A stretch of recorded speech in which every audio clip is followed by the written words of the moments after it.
नमस्कार. एस खव्वालेमध्ये सर्वांचं पुन्हा एकदा मनापासून स्वागत आहे. बीट खाणं शरीरासाठी किती फायदेशीर आहे हे सर्वांनाच माहिती आहे. परंतु नुसतं बीट खायला दिलं तर मुलं ते खात नाहीत. अशावेळी बीटपासून वेगवेगळे पदार्थ करून मुलांना खाऊ घातले तर मुलं ते आवडीने खातात.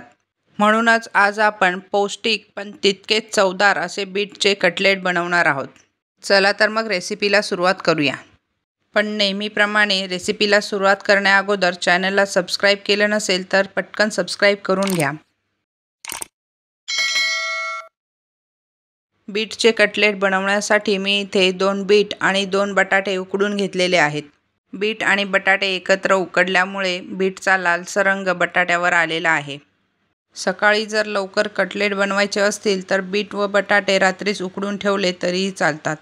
अशा प्रकारे बीट बारीक किसणीवर किसून घ्यायचं आहे. बीट किसून झाल्यानंतर त्याच किसणीवर बटाटेही किसून घ्यायचे आहेत. बटाटे तुम्ही हाताने स्मॅश करूनही घेऊ शकता, परंतु हाताने स्मॅश केल्याने बटाटा एकसारखा बारीक होत नाही. म्हणून मी बटाटाही किसून घेतलेला आहे. दोन्हीही किसून झाल्यानंतर यामध्ये बारीक चिरलेल्या भाज्या घालून घ्यायच्या आहेत. तर इथे मी अर्धी वाटी बारीक चिरलेला कोबी टाकलेला आहे. त्यानंतर थोडीशी बारीक चिरलेली शिमला मिरची टाकलेली आहे. यामध्ये तुम्ही वाटाणा, गाजर किंवा तुमच्या आवडीप्रमाणे भाज्या घालू शकता. त्यानिमित्ताने मुलांकडून भाज्या खाल्ल्या जातात. त्यानंतर यामध्ये बारीक चिरलेला कांदा टाकून घ्यायचा आहे आणि 1 चमचा अद्रक, लसूण व मिरचीची पेस्ट टाकून घ्यायची आहे. बारीक चिरलेली कोथिंबीर आणि काही सुके मसाले टाकून घ्यायचे आहेत. सुक्या मसाल्यांमध्ये मी इथे अर्धा चमचा हळद आणि अर्धा चमचा गरम मसाला टाकलेला आहे.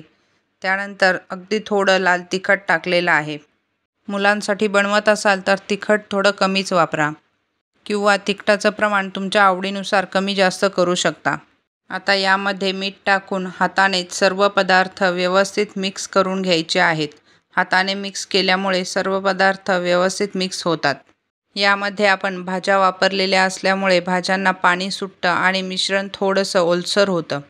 आता हा ओलसरपणा कमी करण्यासाठी यामध्ये आपल्याला 2 ते 3 चमचे तांदळाचं पीठ वापरायचं आहे. तांदळाच्या पिठामुळे छान बाइंडिंग येते. तुमच्याकडे जर तांदळाचं पीठ नसेल तर त्याऐवजी तुम्ही ब्रेड क्रम्स किंवा बारीक रवा वापरू शकता. आता हे सर्व छान मिक्स करून एकजीव करून घ्यायचं आहे. तांदळाच्या पिठामुळे मिश्रणाला छान बाइंडिंग आलेलं आहे. बघू शकता मिश्रण अजिबात ओलं राहिलेलं नाही आणि हातालाही चिटकत नाही. आता मिश्रणाचा छोटा छोटा गोळा घेऊन कटलेट बनवून घ्यायचे आहेत.